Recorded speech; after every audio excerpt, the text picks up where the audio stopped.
Enel компаниясының емдік шайы Donna Bella әйел адамға арналған керемет өте пайдалы фитошай.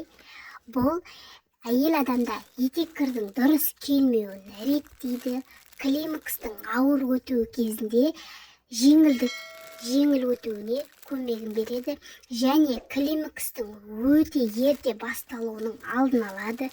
Цистит, миома, эрозия, трубкалардың бітелуі, жыныс мүшесіне суық тию инфекцияны емдейді, нерв жүйесін қалыпқа келтіреді, бала көтеруге, яғни бедеулік кезінде көмегін береді, гормондарды реттейді.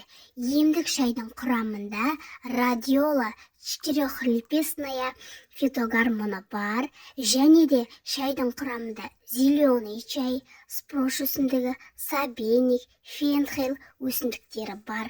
Бір сөзбен айтқанда, бұл шай әйел адамның жыныс мүшесіне өте пайдалы емдік шай. Дайындалу жолы 100 мл ыстық суға бір пакетегін салып, 20 минут бұқтырып, ішіп аласыз. Күніне 2 мезгіл ішесіз. 3 курс ішу қажет. 3 курстан кейін демалып, қайтадан курсыңызды жалғастыруға болады. Әйел адамдар, дендеріңіз сау болсын, денсаулықтарыңыз мықты болсын. Әрқашанда жадырап, күліп, позитивный жүрейік.